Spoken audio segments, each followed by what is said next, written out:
sou barbeiro.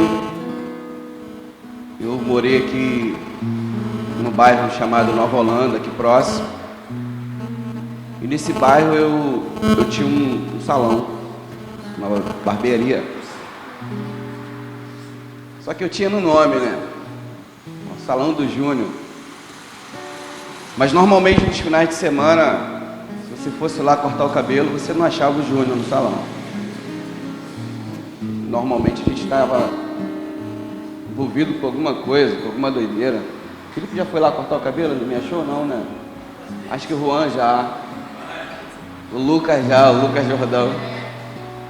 A pastora Éfida chamou de otário, né? Otário, você tem ligado primeiro. E o que aconteceu agora comigo, com a minha família, minha esposa, eu, minha esposa e minha filha? Deus arrancou a gente daqui.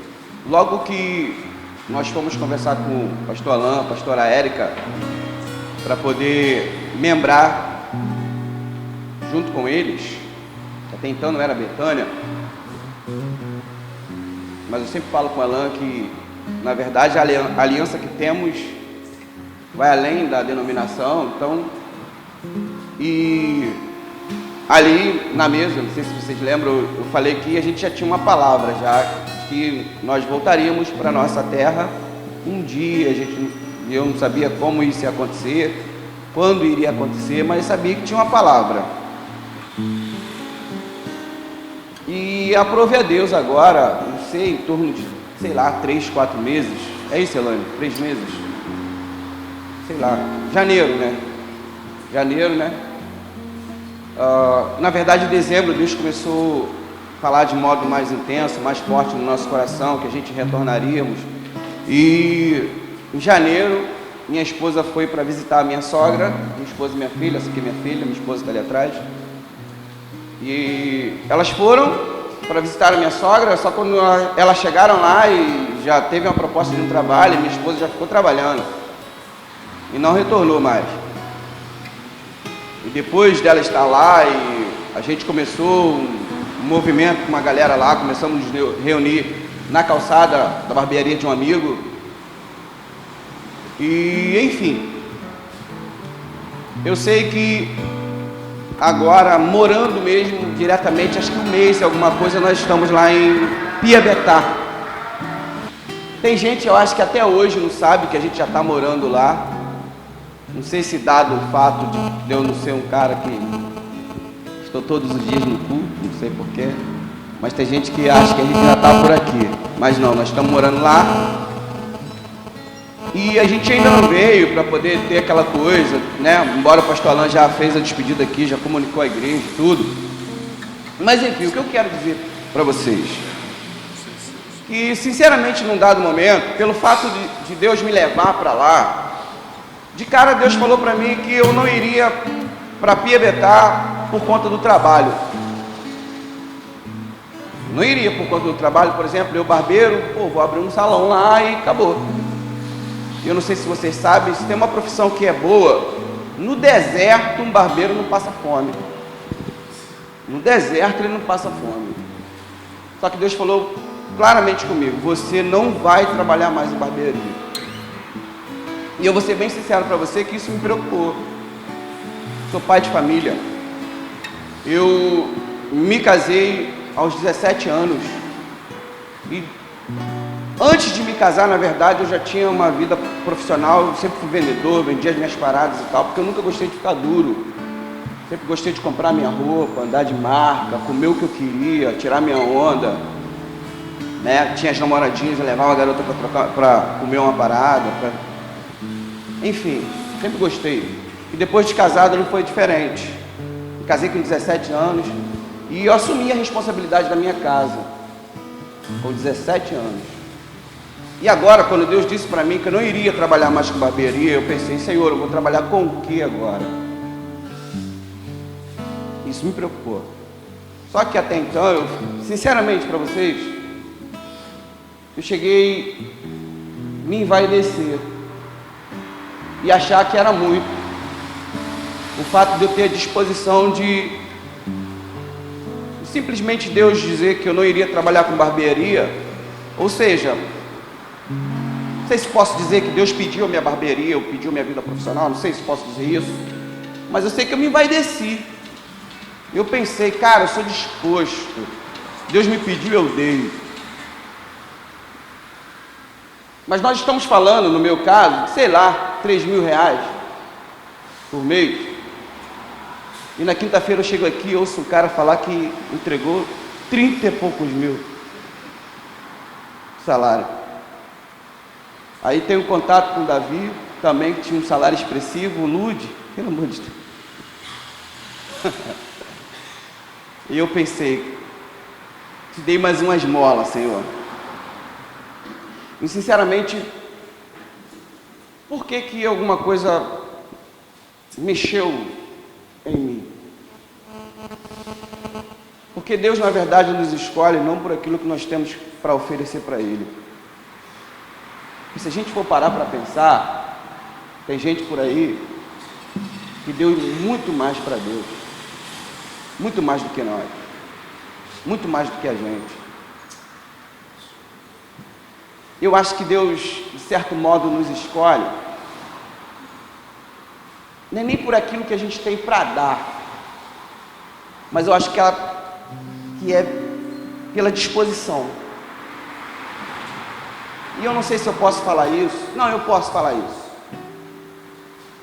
Se tem uma coisa que Deus sabe que eu tenho, que a minha família tem, é disposição. É disposição. Eu não tenho o que dar, mas se tiver que dar, eu dou. E sinceramente, quando ele falou, pô, cara, eu entreguei meu salário de 30 e poucos mil, entreguei meu apartamento. E sério, eu fiquei pensando, sei lá, nas vezes que eu compartilhei de um par de tênis, que eu fiquei todo bobo. Pouco tempo eu ganhei uma bermuda, eu estava sem bermuda, olha só. Ganhei uma bermuda e o irmão, eu fiquei todo feliz com a bermuda e falei, caraca, é a bermuda para mim ir para a igreja e tal. E apareceu um irmão que não tinha uma bermuda e eu compartilhei essa bermuda e eu saí todo feliz porque eu dei a única bermuda que eu tinha. Só que o cara deu apartamento, casa. O cara mora com gente discriminada. Aí passa ontem, eu pude ouvir também novamente o Lude. Tenho o privilégio de caminhar com o pastor Alan, com a pastora Érica, com essa família. Gente que literalmente tem entregado tudo para Deus. Isso, sinceramente, é constrangedor para mim. Não só por eles, mas por muitos outros. Por você, que poderia, esse final de semana, estar em tantos outros lugares, fazendo coisas muito melhores. Tem gente aqui hoje, por exemplo, o Tiago, poderia estar em Petrópolis. Gente, você sabe o que é a cidade de Petrópolis? Para pensar. Paulinho ali, Marielso, que veio acompanhando com a gente, que deixou de trabalhar um final de semana, já parou para pensar? Pastor Ronaldo, enfim, você, que sinceramente, às vezes está aí esperando uma palavra sinistra aqui de alguém, para dar um start na tua vida, quando na verdade o start é você.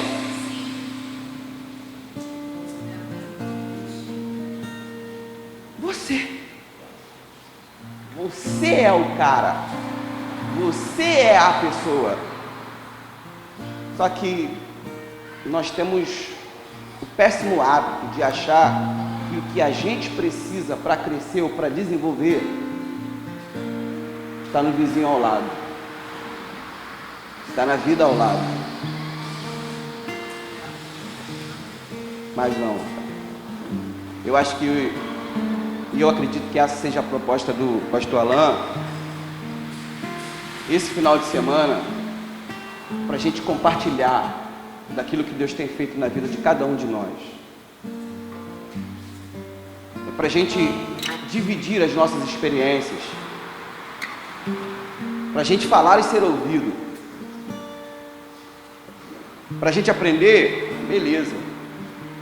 Até porque em toda a esfera da nossa vida a gente aprende alguma coisa. E não vai ser simplesmente em 3 dias ou 4, sei lá. Mas na verdade a sua vida toda, a sua ida para o trabalho, a sua vida para casa, a sua ida para o curso, é um aprendizado. Eu acho que simplesmente o que Deus possa estar fazendo com a gente nesse final de semana é nos aprofundar um pouco mais, é nos alertar um pouco mais. Porque, gente, hoje eu vou falar com vocês com o coração aberto, tá? Essa parada de reino tá me enojando. Eu tô ficando com nojo dessa história de reino, que é muita teoria, é muita conversa fiada, é muita música bonita, é muita postagem no Facebook, é muito cartazinho no WhatsApp. E por favor, com todo carinho, quem tem meu número, não manda isso para mim não, por favor. Manda não. Eu ganhei um telefone, glorifico a Deus por ele, mas é, sei lá, 6 GB só de memória. Todo dia eu tenho que estar limpando a memória do celular. E eu vou ser sincero para vocês, eu não olho nada, eu não gosto disso. É horrível. Bom dia, boa segunda, boa terça. Para de história, gente. Conversa fiada. Cara, um cartaz que o cara recebe, não sabe nem de quem, ele marca todo mundo e envia. Por favor, não bota meu número nessa parada não. Tira, pelo amor de Deus. Se você entende o reino, tenha misericórdia de mim.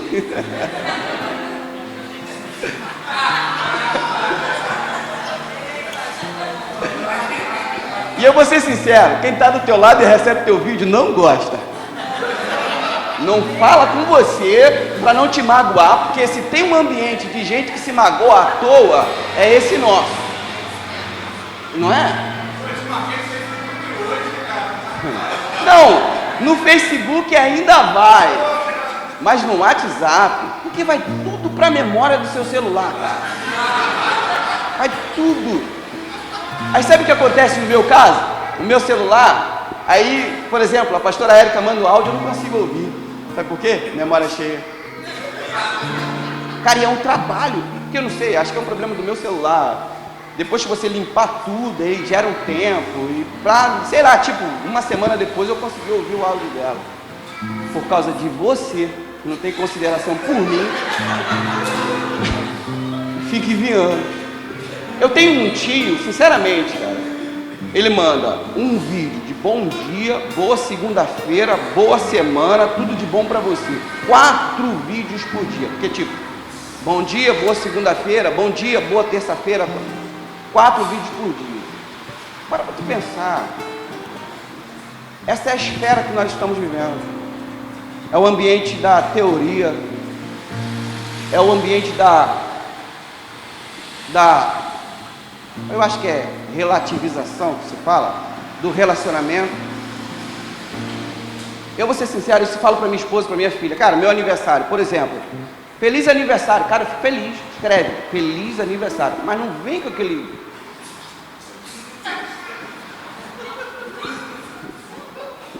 É uma rosa, brilhando, pulando. Aquilo acho que tem 2 GB. Cada imagem daquela tem 2 GB. Porque é uma rosa pulando com um coelhinho e uns brilhos e mais não sei o que. Cara, aquilo pesa. O Gilson trabalha com isso e sabe muito bem. É um vírus, que é pior que droga. Acho que se, tipo, você dá um trago no crack, você fica viciado. Se o seu celular entrar uma memória daquilo, acabou. Nunca mais você tem uma memória vazia mais por conta daquilo ali. É horrível. Sabe por quê? A gente não perde tempo digitando mais. A gente não liga pro... Eu me peguei esses dias precisando de falar com alguém, alguma coisa urgente.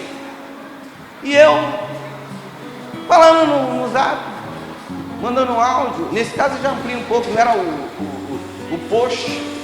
Mas a gente não liga mais. Que não vai na casa, do lado, mora do lado, que não vai na casa mais. Esse é o reino. É o ambiente do reino que a gente está vivendo. Aqui, obrigado. Filhos, só serve para isso, corrige a gente. Esse é o ambiente do reino. Não tem afeto direito, não tem amor direito, não tem respeito direito, não tem consideração direito. Tudo gira em torno das redes sociais que tem a finalidade de nos afastar ao invés de nos aproximar. Para pensar nisso. Facebook, alguém falou aqui sobre isso.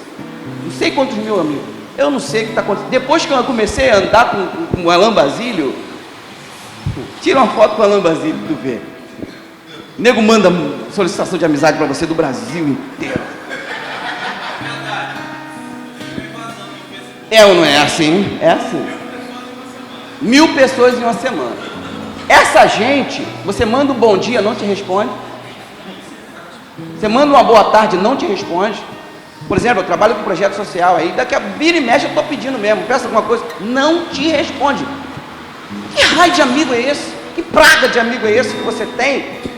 Que nem um bom dia pode te dar. E se você fizer, faça uma corrente, experimenta.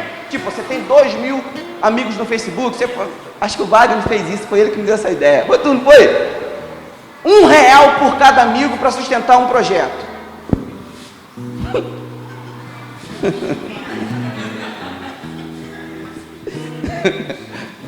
Ninguém dá nada, não tem amizade, não tem afeto, e é isso que está me enojando, é isso que, sei lá, e eu acho que quero compartilhar alguma coisa com você com relação à questão do reino. É claro que é algo básico, aqui só tem gente inteligente. Eu acho que o que eu vou falar aqui para você não é novidade, mas acho que eu preciso ressaltar isso em você.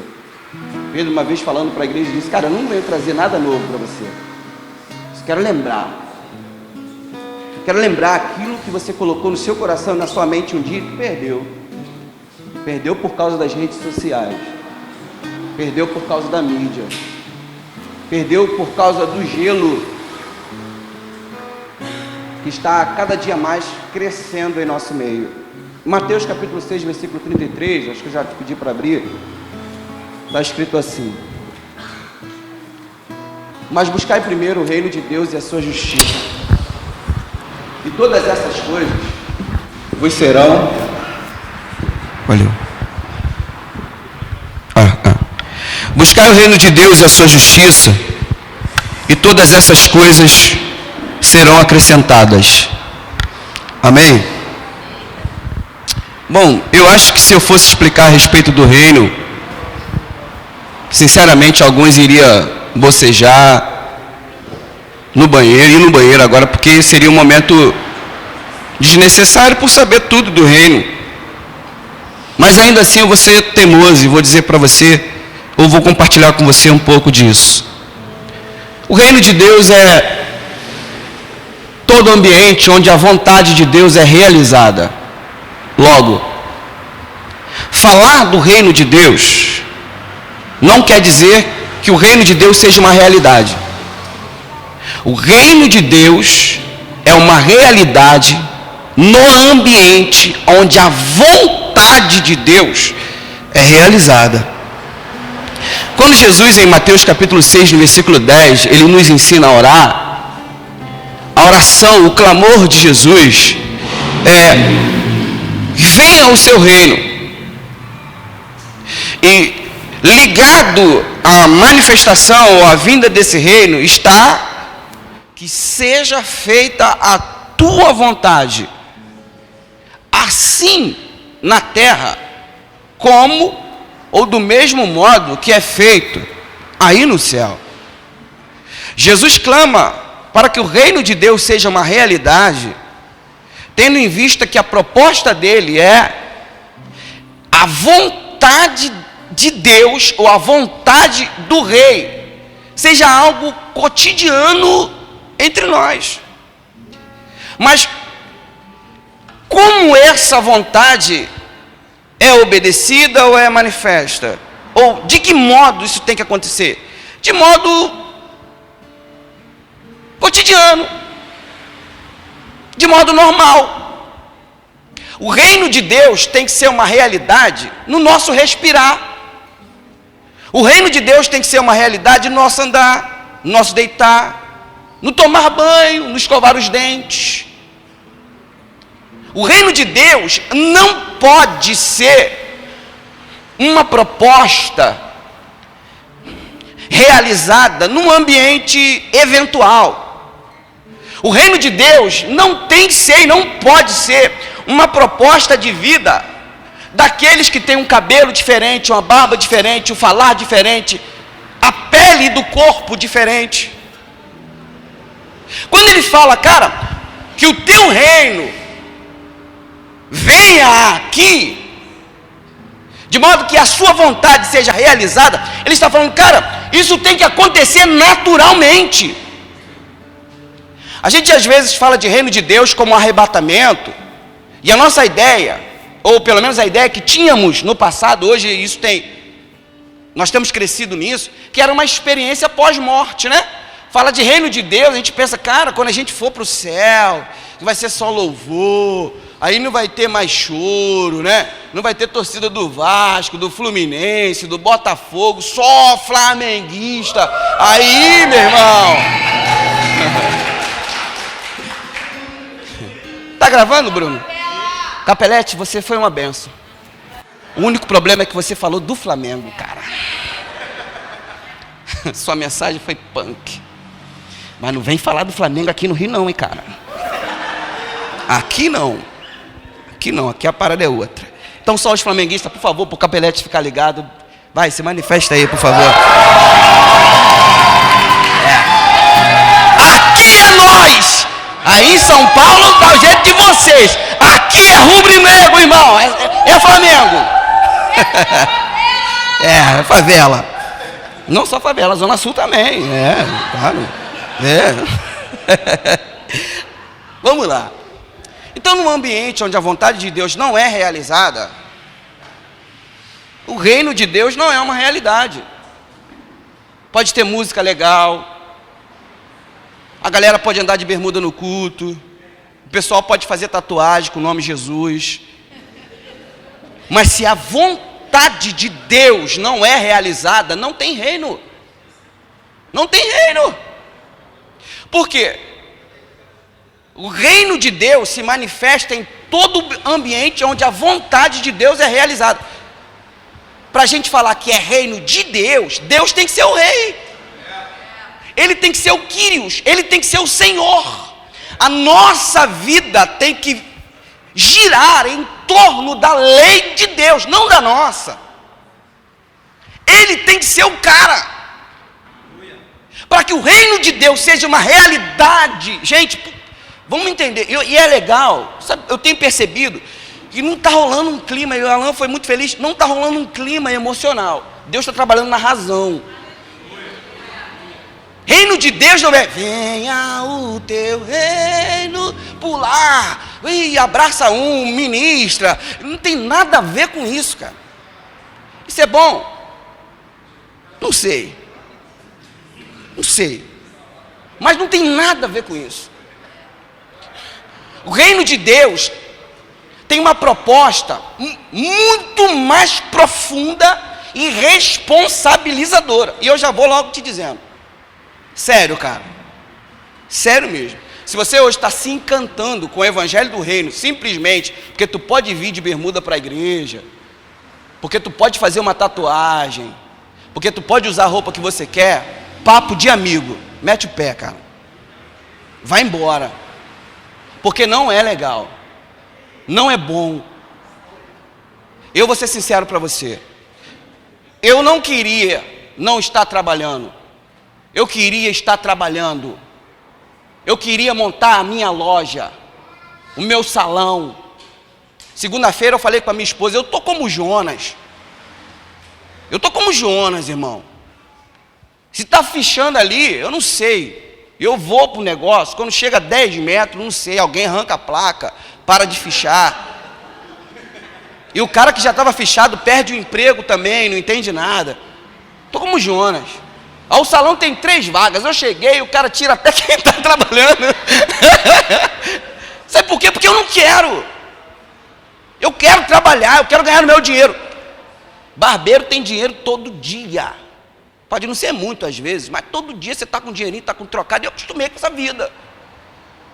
Eu não quero uma vida do tipo, minha filha vai para o colégio todo dia, aí tem dia que ela tem que levar R$1. R$1 é o dinheiro para ela guardar a bicicleta na garagem, porque lá é tudo longe, então vai de bicicleta. A minha filha só leva R$1 da garagem. Ela não tem dinheiro de merenda. É R$1 da garagem. Só que, sério, eu fico em casa pensando, Senhor, é mole resolver isso? É mole. É só eu trabalhar no salão. Acabou. E eu sei que eu consigo resolver isso. Eu não queria. Só que o reino de Deus, olha só, quando nesse versículo a Bíblia fala de buscar. Buscar é uma ação que você começa e é cotidiana. Buscar é todos os dias, é toda hora. E o versículo diz: buscai primeiro. Então, todos os dias, além de você buscar, você tem que buscar primeiro. Fica estranho, né, cara?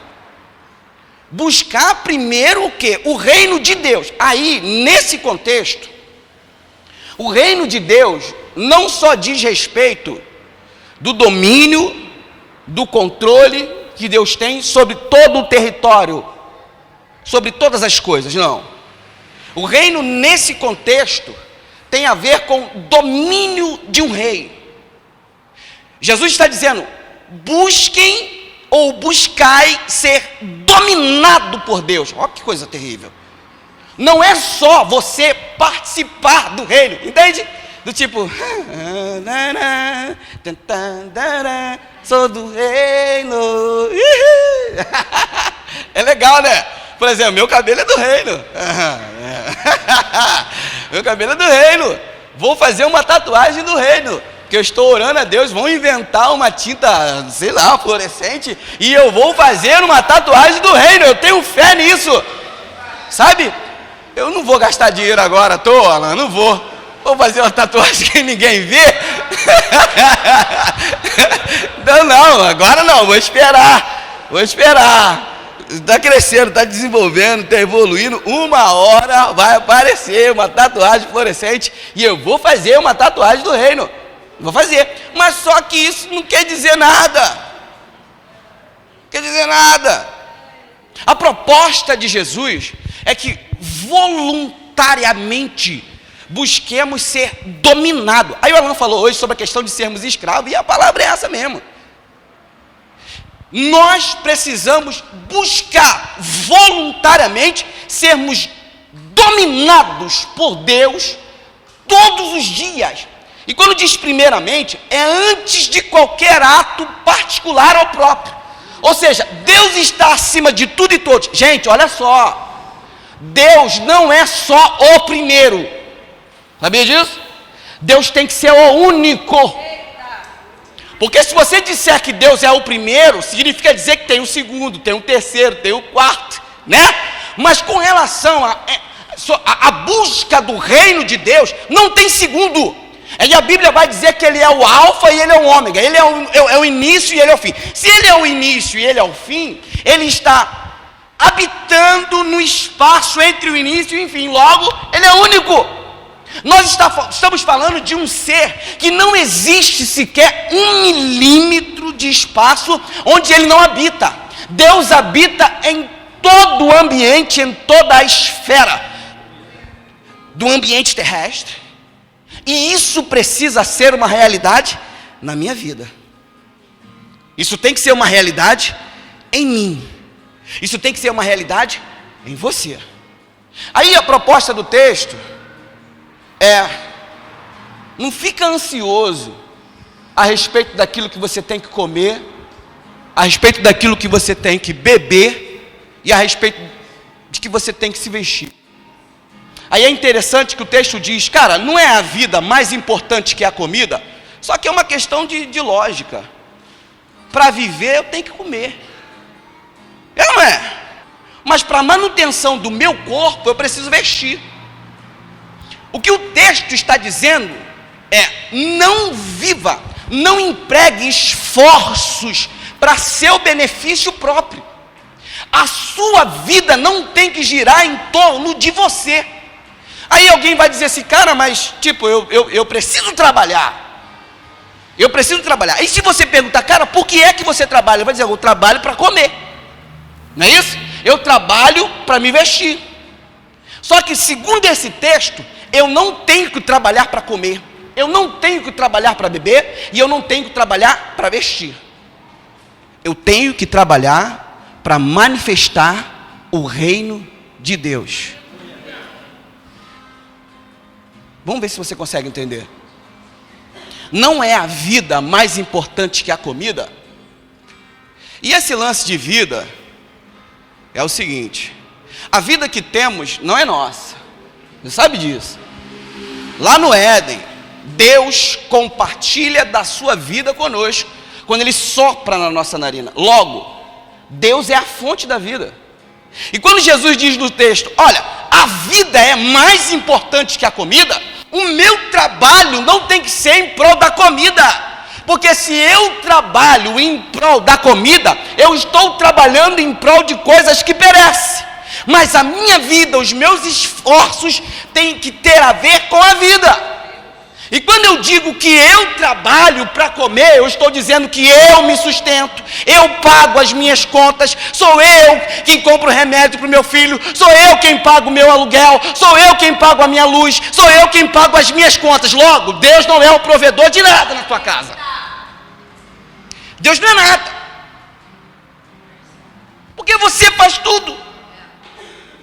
E se você continuar achando que você trabalha para comer, sabe o que acontece? Quando estiver perto de acabar as suas compras e você estiver próximo de receber, você não compra nada para ninguém, você vai fazer suas compras. Você vai suprir as suas necessidades. Mas se você trabalha para a vida, aí a coisa é diferente. Que aí você deixa de pensar em você, aí você vai pensar na vida. Do mesmo modo que eu estou tendo necessidades agora, tem alguém que pode estar também. Se o meu amigo, o meu salário atrasou, eu estou em dificuldades, o meu amigo do trabalho, do serviço também pode estar. É uma coisa lógica e é cotidiana. Só que trabalhar por coisas que perecem tem a ver com você colocar no lugar ou empregar esforços em coisas que perecem. Aí a nossa vida vive girando em torno de ansiedades, de decepções. Esse mês eu queria comprar, eu não consegui. Esse mês eu queria pagar, eu não consegui. Esse mês eu queria obter, eu não consegui. Eu me organizei, mas não deu certo. E a gente fica desesperado. E a Bíblia fala que não é para andarmos ansiosos por coisas passageiras. Aí, você vai, de repente, me responder ou me perguntar, por que é que eu tenho que trabalhar não por causa da comida? Porque a vida é muito mais importante que a comida.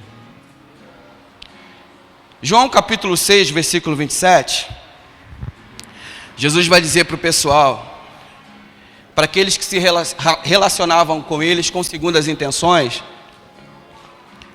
trabalhai não pela comida que perece, mas pela comida que permanece para a vida eterna.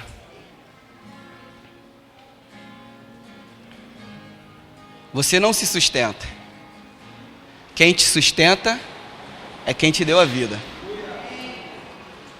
E a sua vida ou o seu trabalho tem que girar em torno da vida, em torno da fonte da vida, em torno dele. Não viva para as suas necessidades. Isso é perigoso, sabe por quê? Você faz do relacionamento com Deus o modo viabilizador de você conseguir coisas. Se você vive desesperado pela sua vida, pelos seus projetos, pelas suas ideias, você chega ao ponto de acreditar que o seu relacionamento com Deus é um modo de você viabilizar que essas coisas aconteçam com você. Só que buscar o reino de Deus não tem a ver com isso. Não tem a ver com Deus ser o meio para chegarmos a um fim. Não tem a ver com Deus ser o meio de chegarmos a um objetivo. Buscar o reino de Deus ou ser dominado por Deus tem a ver com Deus ser o fim de toda a nossa caminhada, ser o fim de toda a nossa vida, ser o fim de todo o nosso objetivo. Aí nós só iremos compreender os Salmos 23. O Senhor é o meu pastor e nada me faltará. E eu me recordo quando o presbítero me ensinou esse versículo, e ele disse que o Senhor é o meu pastor e nada me faltará, no sentido que não vai me faltar luta, não vai me faltar dificuldades. Não, ele me ensinou assim, só que eu li que é o contrário. Quando eu me relaciono com Deus como Deus sendo o fim da minha vida, Ele é o meu pastor e de nada eu tenho falta. Ou seja, o Senhor é o meu pastor e isso basta. Eu não quero mais nada. O Senhor é suficiente para a minha vida. E se Deus é suficiente para mim, todas as outras coisas são passageiras. Todas as outras coisas são acréscimos. E a Bíblia fala, cara, se o reino de Deus for uma realidade, se você for dominado por Deus realmente, as outras coisas são acréscimos. São acréscimos. Não são principais. São acréscimos. Isso porque o Senhor é o meu pastor e eu não tenho falta de nada. Isso parece loucura, não parece? Claro que parece. Porque a teologia é existencial. Eles te ensinam que Deus é obrigado a abrir as portas para você aqui e agora. Eles te ensinam que você é o príncipe. Por ser príncipe, você tem direito de exigir. A oração ou o ensinamento de alguém para orar a Deus, segundo Ed René, ele conta que assistindo um programa, um irmão ou um pastor ensina para a igreja como orar. Vou ensinar vocês como orar a Deus agora. Vocês devem orar baseado na passagem do filho pródigo. Vocês necessitam chegar para Deus e dizer: Pai, dá a minha herança. Olha que doideira.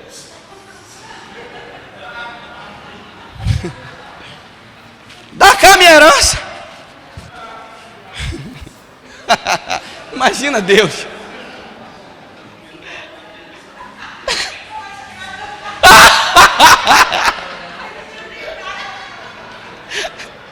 Imagina minha filha fazendo esse tipo de oração. Pai, dá cá a minha herança. Beleza? Eu vou caçar. Toma, filha, tem aqui um cartão que já passou da validade, um tempão que a gente não usa. Leva. Dá cá a minha herança.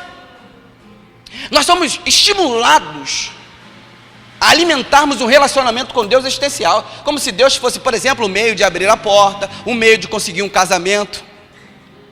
E nesse sentido, né?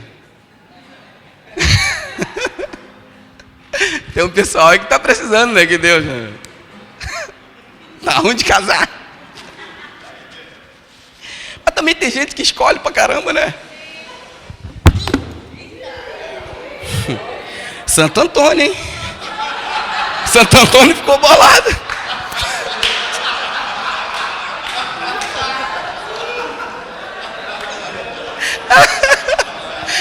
Santo Antônio bolou agora, Gilson.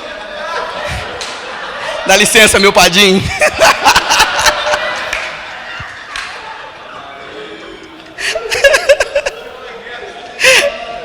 Ai, ai. Gente, aqui é a igreja da heresia mesmo. O outro quer pregar com a fita do Senhor do Bonfim. Eu prego, quem derruba a parada aqui é o Santo Antônio. Só falta a irmã girar e falar que a pomba gira aqui também. E eu me perdi aqui. Vamos lá.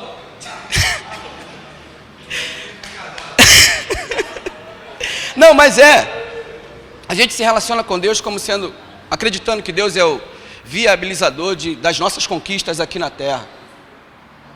Aí nesse sentido fica difícil da gente viver o reino de Deus.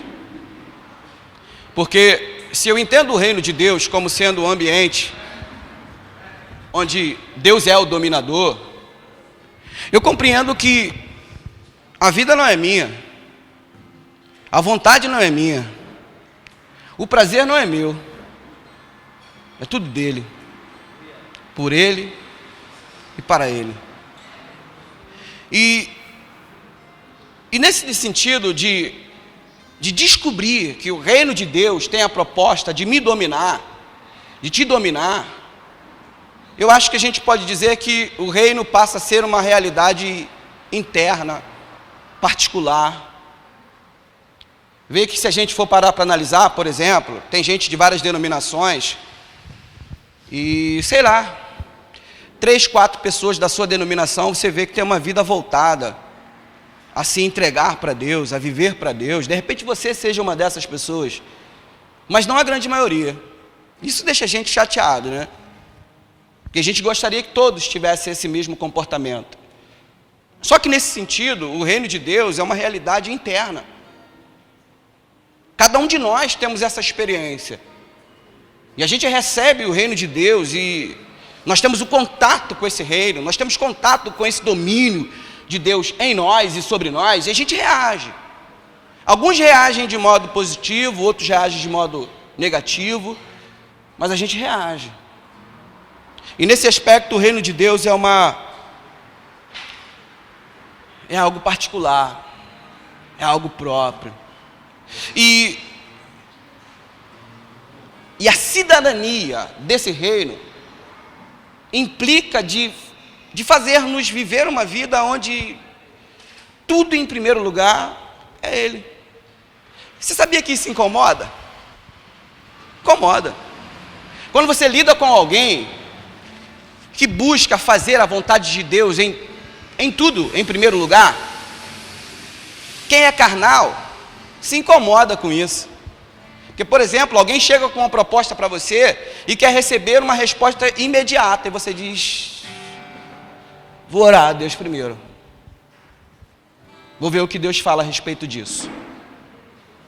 Só que aí o carnal, ou aquele que não teve esse contato com o reino, vai dizer para você que não, tem que ser agora, você é fanático, isso é medo de decidir, é medo de você correr atrás, não, ou é religioso, como a irmã disse ali. Não, isso só é fruto de receber esse reino como sendo uma realidade na sua vida. Você entendeu que não é por você mais. Porque, gente, vamos lá. Se a gente fala, ou se falamos que somos adeptos ou cidadãos desse reino, e a gente continua decidindo todas as coisas, que rei tem isso? A gente fala, nós falamos que somos, não, eu sou do reino, mas você continua indo onde você quer ir. Você continua falando o que você quer falar. Você continua vestindo o que você quer vestir. Você continua comprando o que você quer comprar. Você continua obtendo o que você quer obter. Você continua sendo o mesmo ser humano, ou até pior, porque tem gente que quando aceita Jesus ou vai para o reino fica chato, fica pior. Aí eu te pergunto, que reino, que realidade de reino existe em mim ou existe em você? Se temos a vida nesse sentido. Que tipo de reinado divino existe em mim ou em você?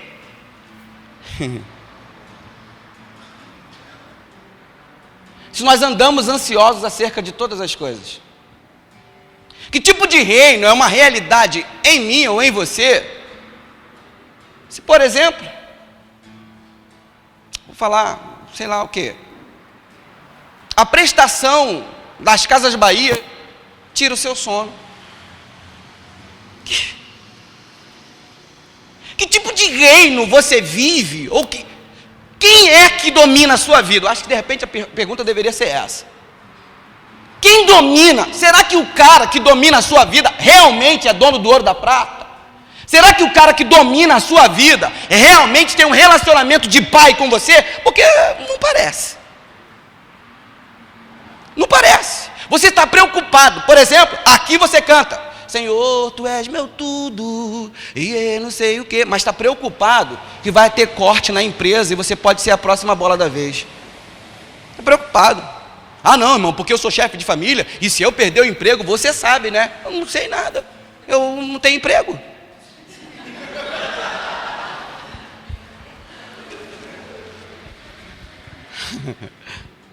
Que tipo de rei? Quem é que reina na sua vida? Se você vive ansioso, você toma antidepressivo, você não consegue dormir. Cara, precioso é o sono do justo. E tem gente entre nós que não está conseguindo dormir, porque é cheio de ansiedade. Deus, tem prova. Ai, o que eu vou fazer? Eu não estudei, eu fiz... Cara, você tem que descansar debaixo das asas do Onipotente. Sabe por quê? Porque debaixo das asas dele você vai estar seguro. Só que a gente está falando dessa realidade para quem está lá fora. Só que a gente não vive isso aqui dentro. A gente está desesperado. A gente pede dinheiro ao agiota. A gente pede a nossa mãe aposentada para pegar um empréstimo para a gente. E a gente enrola o nome da mãe toda que não tem dinheiro para pagar. Aí fica a família toda falando mal de você. Você é um caloteiro.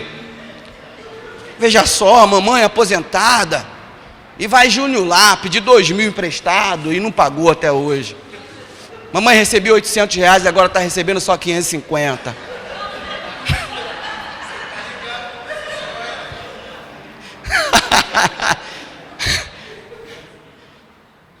Não, quando não ligo, irmão, você não conhece um agiota? Eu conheço um que empresta 20%, mas não tem nenhum a 15% aí não. E pega dinheiro com a agiota. Daqui a pouco perde a geladeira. Perde a TV de 14, nem tem 14 polegadas mais. A última, você poderia ganhar um dinheiro amanhã, porque é peça histórica, sei lá, para colecionador. E tu vende por R$50 para pagar o agiota. Gente, isso é uma realidade. Estamos ansiosos. A doença do século é a ansiedade. Adolescente de 13 anos, 15, 17 anos, está sofrendo de ansiedade, tomando antidepressivo. Gente, com 13 anos, eu estava dormindo igual pedra. Brincava o dia todo, zoava a boca. E depois ia dormir, acordava 2 horas da tarde no outro dia. Hoje não, os nossos adolescentes estão precisando tomar um remédio para dormir. O quê? Clonazepam. Aí.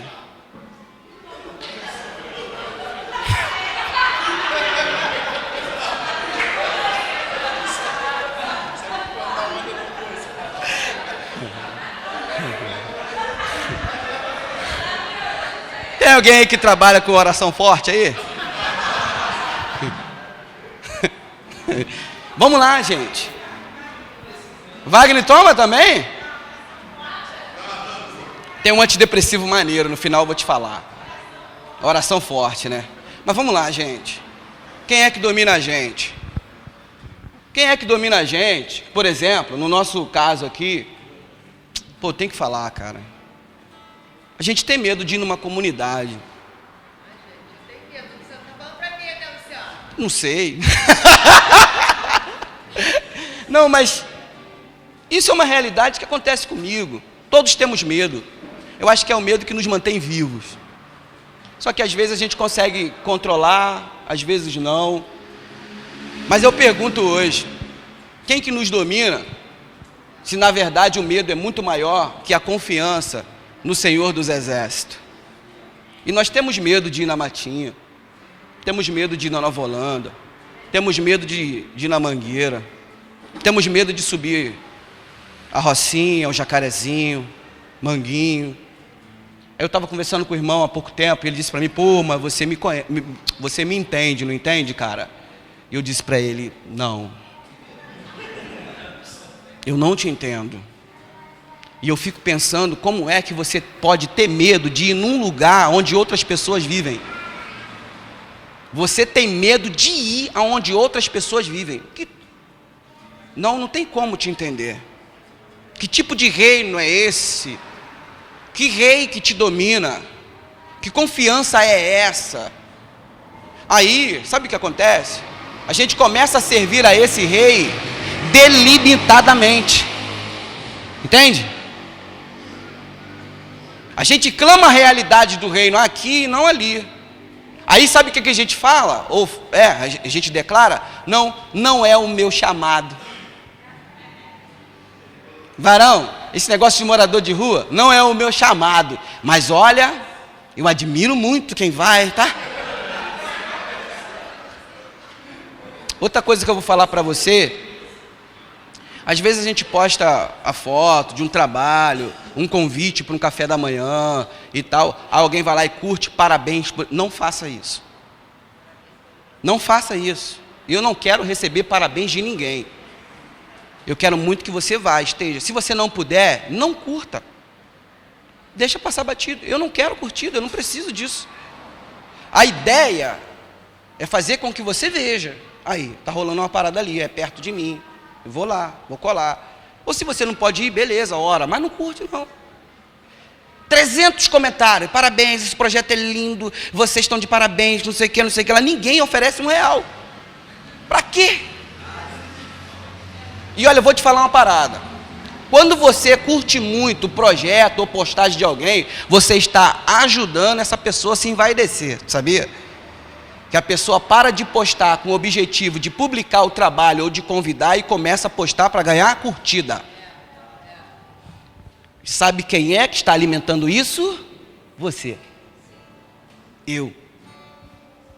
Claro que existem coisas, tem frases maneiras, tem algo que te edifica, beleza, curta lá, comenta uma parada. Mas quando diz respeito à prática, se você não puder ir, para que tu curtir? Me fala, não sei, pode ser uma ignorância minha. E se for, por favor, me perdoe. Mas eu particularmente gostaria que não fizesse isso, no meu caso, porque eu posso ficar vaidoso. E eu fiquei esses dias. Eu estou falando isso com você porque aconteceu comigo. Quando eu postei alguma coisa que com 30 minutos deu 300 curtidas, eu falei, já é. Vou montar um fã-clube. Fiquei vaidoso. 30 minutos, 300 curtidas. Aí comecei a fazer as contas, né? 30 com mais... Deu 3 dias, 3 mil. Opa! Daqui a pouco sou um digital influencer. Vai. Você está rindo? Isso é perigoso. É muito perigoso. Somos nós que estamos transformando os monstros que irão vir contra a gente amanhã. Há pouco tempo as pessoas falaram do Thales Roberto, que ele se envadeceu, que ele... Mas quem fez isso? Quem foi que ficou igual os bobos, curtindo tudo, dizendo que é homem de Deus, eu estou acima, eu sou os 3 agora, eu sou os 6, os 20, os 1000, fomos nós. A gente cria o bezerro e depois quer quebrar o bezerro revoltado, porque o bezerro cismou de morder a gente ou dar chifrada.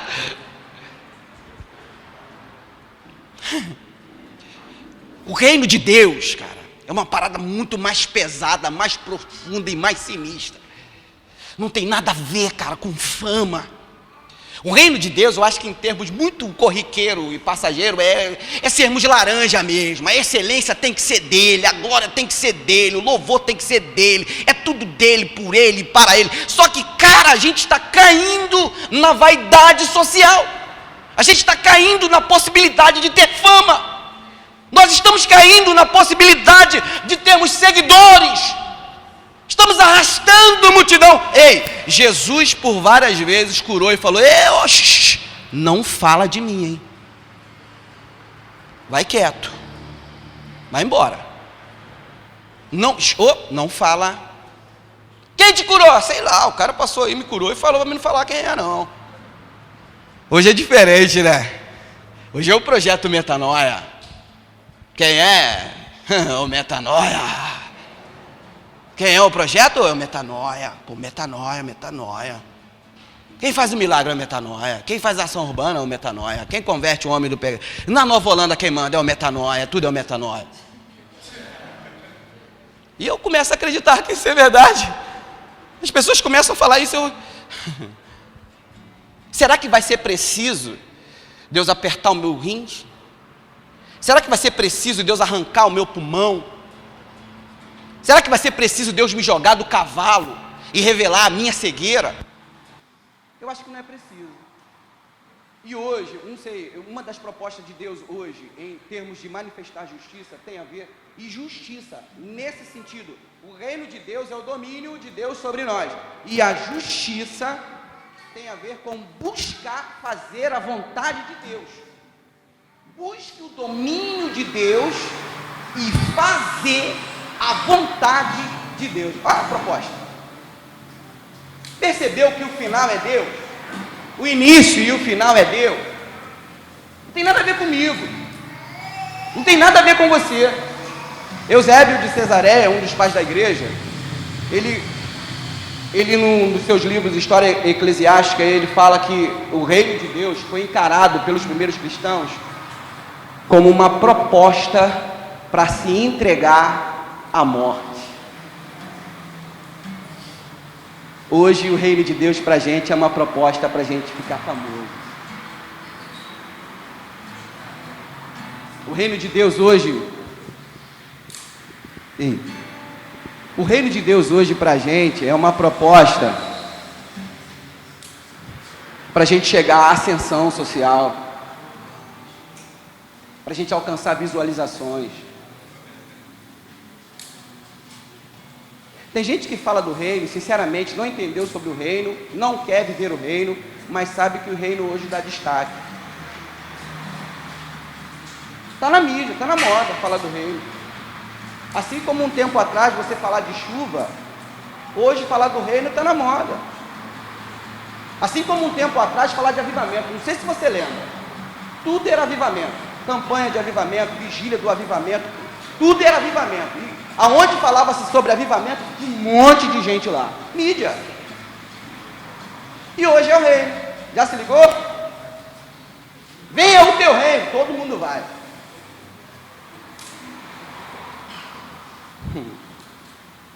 Vamos se ligar, gente. Que tipo de reino é esse? Quem nos domina? Se ainda assim temos medo de perder a nossa própria vida. Se na verdade a proposta de buscar o reino tem a ver com essa vida perdida.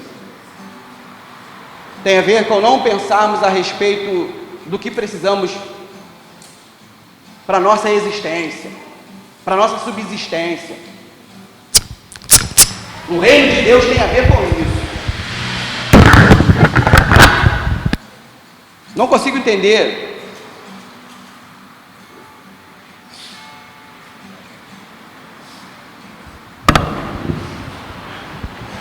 Gente, não consigo entender o tipo de reino que é realidade em algumas famílias, que quem vigia o marido é a mulher, quem vigia a mulher é o marido. É um ciúme doentio, é um sentimento de posse. Que tipo de reino é esse? Respeito mútuo. Os jovens começam a namorar hoje e amanhã tá brigando. Por quê? Ciúme. Que tipo de reino é esse? Aonde a gente está? A gente ainda continua sendo carnais. Nossa mentalidade é da terra ainda. Que tipo de reino é esse? Fazer hora extra o marido pode. Ficar 3 dias fora de casa trabalhando pode. Mas o culto na igreja são 2 vezes na semana. Ele só pode ir uma. E se tiver mais algum trabalho de assistência num dia da semana, ele tem que escolher. Ou ele vai para o trabalho de assistência, ou ele vai para o culto na semana. Sabe por quê? Porque ela vira um demônio com ele. Porque ele vira um demônio com ela. Que tipo de reino é esse? Que tipo de reino é esse que a gente fala que Deus é o primeiro, é o único? Aí eu fico pensando, né? Que sofrimento não tem a pastora Érica ou outras mulheres que têm que compartilhar do seu marido. Gente que é 30 anos de casado, mas se você fizer as contas, só ficou junto 2. Porque o restante é na rua. É passeando. É dividindo o marido com Deus. Só que, por exemplo, domingo é o dia sagrado. Domingo ele tem que almoçar em casa. Almoçou ontem, sábado, mas domingo tem que almoçar. Não tem um mutirão, não pode, porque hoje é domingo e ele tem que almoçar. E se não chegar, quando ele chegar em casa, tem um demônio. E um demônio do reino.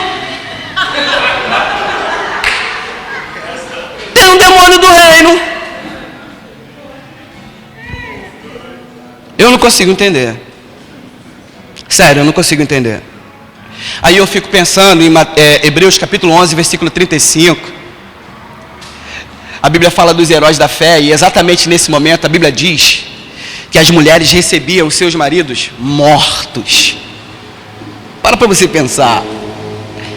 E detalhe, eles não foram mortos por acidente não. Foi gente que foi pego pregando o evangelho, surrado, e poderiam ir embora.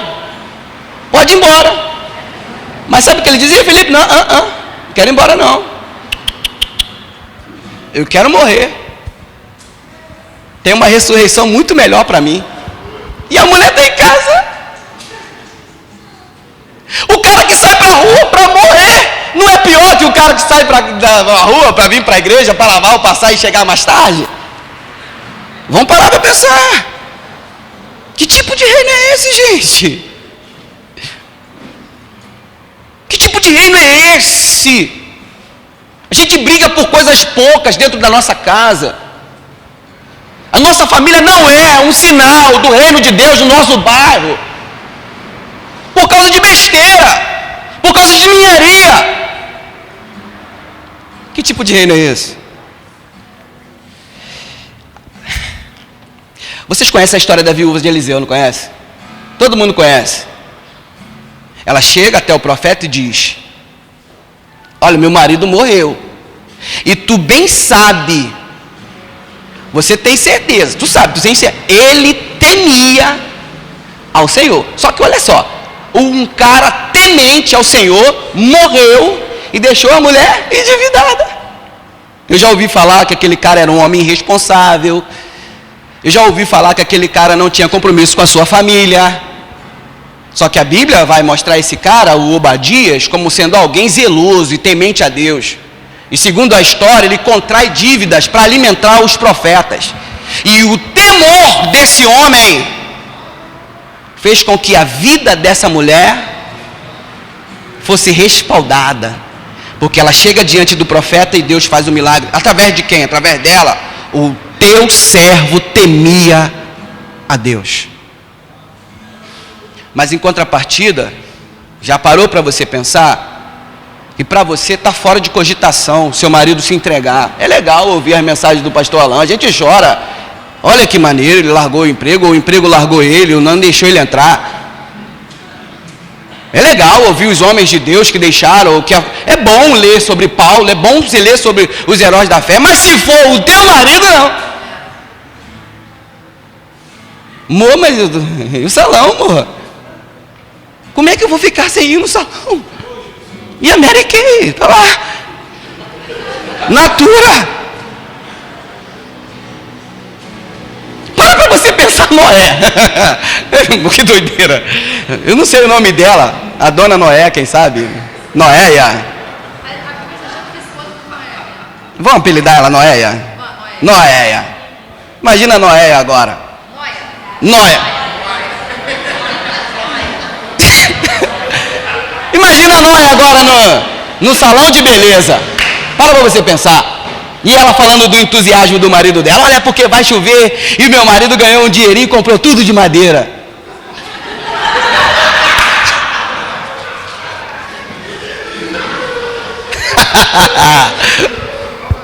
E passa um ano, e passa 2 anos. E aí, seu marido comprou o que agora? Eu comprou prego.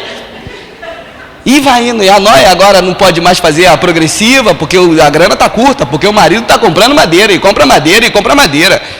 Para tu pensar o sofrimento daquela mulher, mas ela estava ali junto com o senhor, mas não, vai, porque vai chover, meu marido falou que vai chover, e, gente, eu nasci, o meu pai nasceu, morreu, meu irmão, e não tem chuva, para de Noé, você está ficando, não, e o nome, não, meu nome é Noé mesmo. Para você pensar, gente, e a mulher está ali com o cara. Para pensar os vizinhos passando naquela casa e no fundo a arca grandona por trás da casa e aqueles mais engraxadinhos, vai chover. E agora o sarcasmo não era só com Noé, era com seus filhos, era com a sua esposa, e ela poderia ir embora, abandonar ele, mas não, ela está ali. E nós precisamos trazer isso para a nossa realidade. Eu aprendi com um amigo, se tem uma coisa que as mulheres precisam aprender com Safira, é a fidelidade ao marido. Até na mentira. Estava junto na mentira. Imagina o sacerdote fazendo o casamento. E aí, tu promete amar ela? Prometo. E tu promete amar ele? Prometo. E na mentira, e na verdade, e na saúde.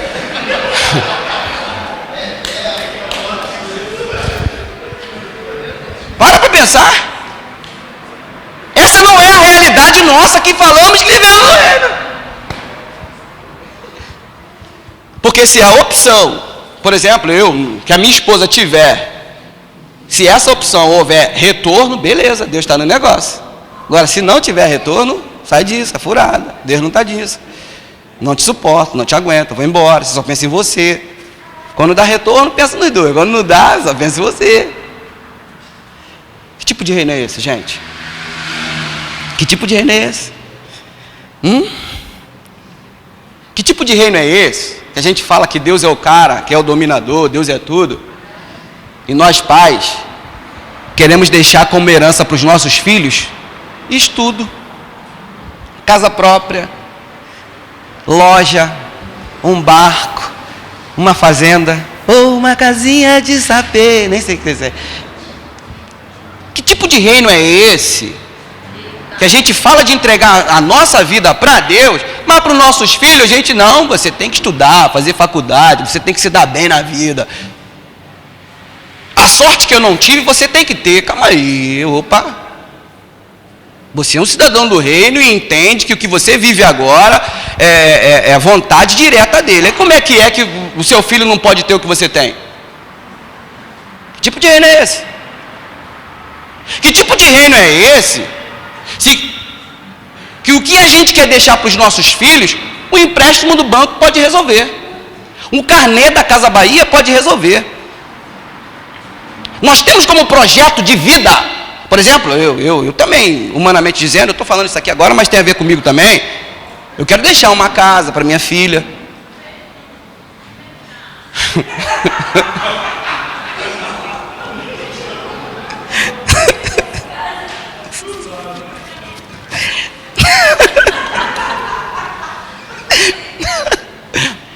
Mentira, não quero nada. Não quero nada. O que eu quero deixar para minha filha é muito temor a Deus.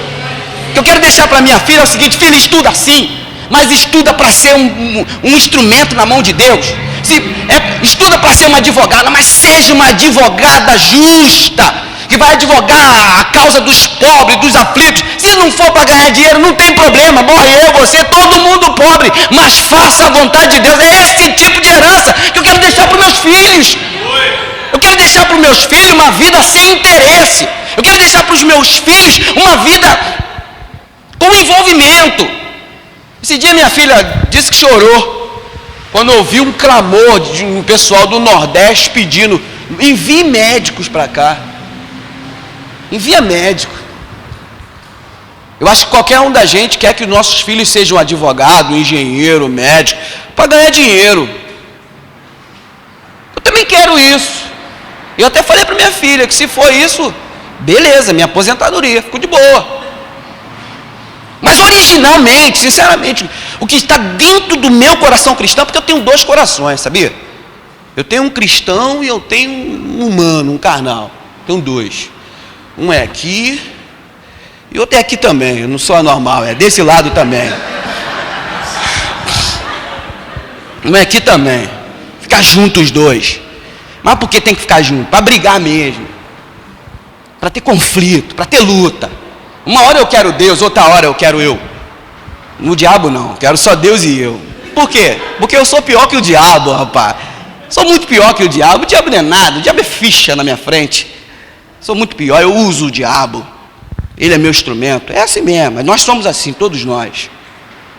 E o meu projeto humano é isso. Trabalhar, deixar a minha família, a minha esposa bem. Depois que eu pensei que eu posso morrer primeiro que ela e deixar ela bem pro Ricardão, falei, não. Não. Vai passar perrengue, igual eu passei, vai passar. Não vou deixar nada não. Não vou não, JP, sério. Se Deus me revelar uma semana antes que eu vou morrer, eu quebro tudo. Eu vendo tudo. Não vou deixar nada para Ricardão. Não, eu tô revelando meu coração humano. E tomara Deus que isso aconteça. Não vou deixar nada. Mas aí, irmão, e com paixão, nada, eu estou no céu um tempão já e se vira por aí. Porque a gente tem isso. Mas que tipo de reino é esse? Que tipo de reino é esse? Que a gente fala de oração, de entrega a Deus, mas isso não é uma realidade dentro da nossa casa. Que tipo de reino é esse? Que tipo de reino é esse? Que a gente não senta, que a gente não compartilha a mesa. A gente não tem mais os famosos ou os antigos cultos domésticos. Que tipo de reino é esse? Vida cristã só na igreja. Que tipo de reino é esse? Que tipo de reino é esse que a gente não pode ouvir música do mundo em casa? Minha filha não pode ouvir Racionais, minha filha não pode ouvir Ramones, não, nada disso. Mas pode ouvir a televisão, pode ver novela. Novela é a janela da putaria dentro da tua casa. Isso pode, mas as músicas do mundo não pode. Ouvir Caio Fábio, tá maluco ouvir Caio Fábio? Caio Fábio não, você tá louco, não pode. Esse cara é um profeta do diabo. Mas o Faustão pode. Faustão na minha casa pode. Faustão é homem de Deus, o Faustão pode. Que tipo de reino é esse, gente? Vamos parar para pensar. Vamos parar para pensar. Ah não, a Globo na minha casa não entra. Beleza, mas entra a Record.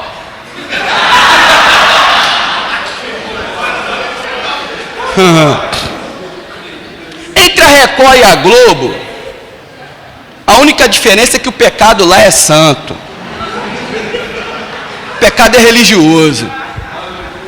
O foco na Globo, o foco, alguns dizem, não sou eu. O foco na Globo é o demônio, que eles fazem alguns rituais antes das novelas, que eles estimulam o homossexualismo, aquela coisa toda. Na Globo é assim. Na Record, o foco é você. É você ganhar, é você obter, é você comprar, é você contribuir com o objetivo de fazer Deus o seu servo. Você assiste Record como uma criança que nunca viu um pirulito e está assistindo a outra, chupando o pirulito na frente. A baba escorre assim na boca, você quer o pirulito também. Porque a programação deles tem o objetivo só de aguçar o seu lado humano, de você correr atrás para comprar carro, casas para a sua vida. Aguça o seu ego, estimula você a juntar tesouro na terra. Então, entre um e outro não tem diferença. Não tem. É tudo demônio. Porque se aqui a questão é o altar a Beuzebu, ou o candomblé, ou o que seja, da outra é o altar a Mamon. A Bíblia fala contra do mesmo jeito. Não tem diferença. Que tipo de reino é esse, gente? O reino que eu conheço é o reino que nos lança uma proposta de nascermos de novo. E nascer de novo tem a ver com ressignificar as nossas prioridades. Nascer de novo tem a ver com ter um encontro, um impacto de cara, um choque com Cristo. Nascer de novo tem a ver com você consagrar ou entregar a sua carne, as suas dificuldades, os seus problemas, quem você é, na mão dele. Nascer de novo tem a ver com abrir mão do ser humano diabólico e demoníaco que você é. Aí tem gente que acha que nascer de novo ou morrer para o mundo é não tomar cerveja mais. Eu não tomo mais cerveja, glória a Deus, eu morri para o mundo. Não tomo mais vinho, eu morri para o mundo. E quanto testemunho? Estou morto para o mundo, por quê? Porque eu não tomo mais vinho. Glória a Deus. O mesmo invejoso, o mesmo mentiroso, o mesmo 171, o mesmo que trata as pessoas com indiferença. Tá bom, pastor, desculpa.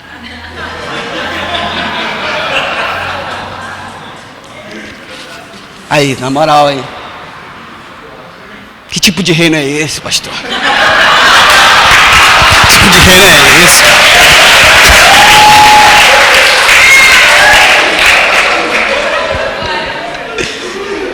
Que tipo de reino é esse, cara? Que o tempo é seu, não é dele.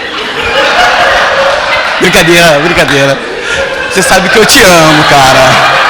Não, eu que cheguei atrasado.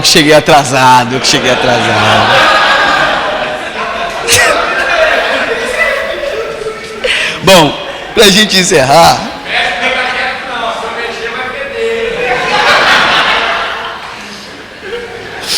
Vou guardar isso aqui, cara. Olha, sério. Vou fazer um quadro. Vou botar lá na igreja.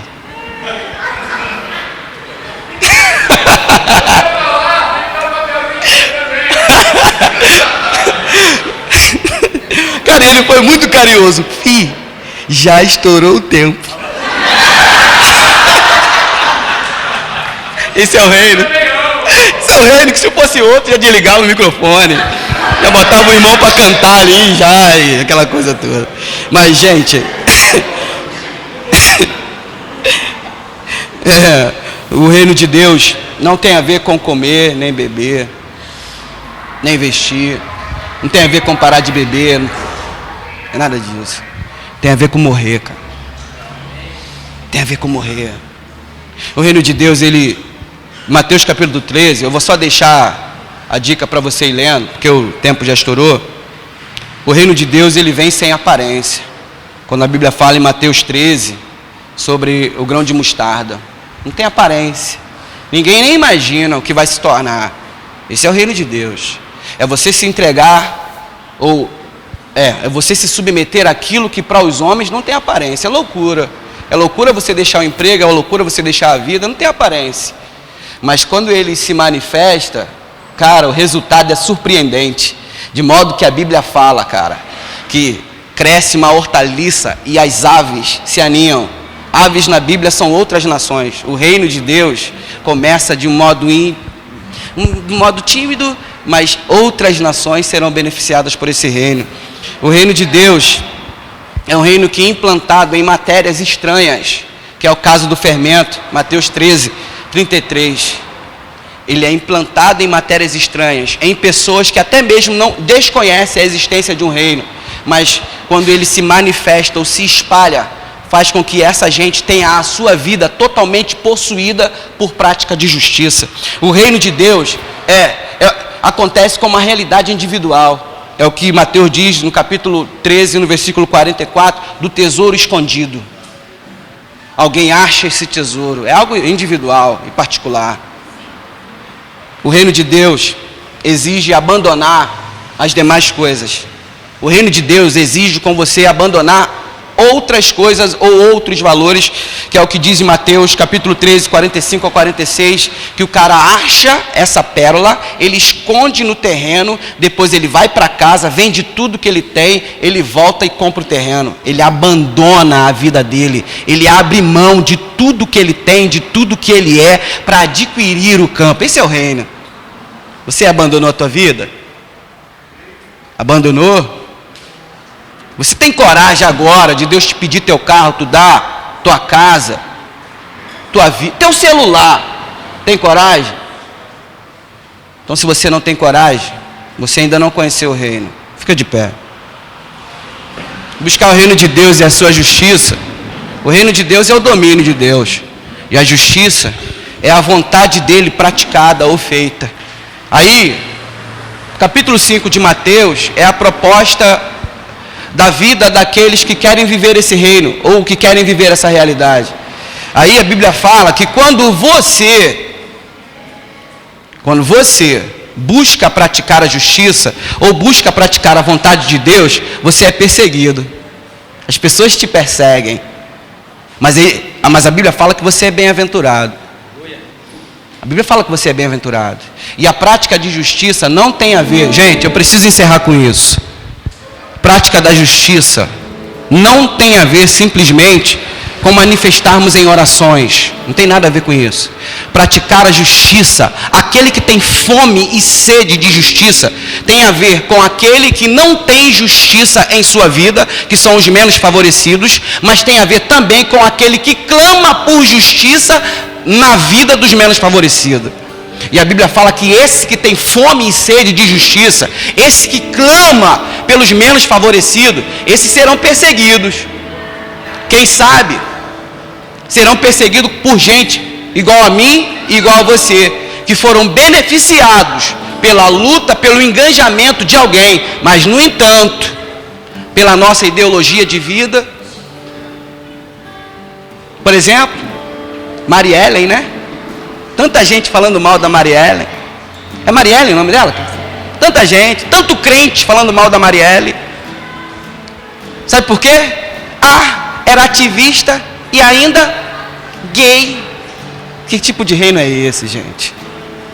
Mas era uma pessoa que tinha fome e sede de justiça. E me desculpa, mas para mim foi um Marte.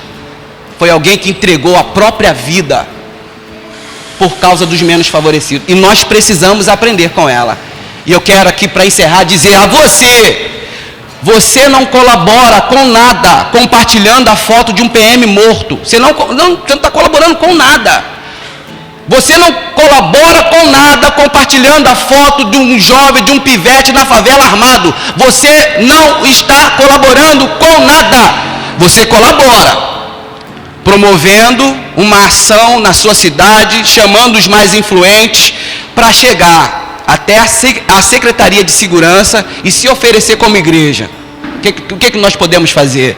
De que modo nós podemos ajudar a nossa cidade? Em tais pontos está tendo muito foco de assalto. Ao invés de promovermos, sei lá, aí sim, entra a ação de oração. Vamos orar, vamos passar a madrugada ali, vamos clamar. Não, sabe o que a gente faz? A gente foge. A gente fecha a porta da igreja mais cedo para não ser assaltado.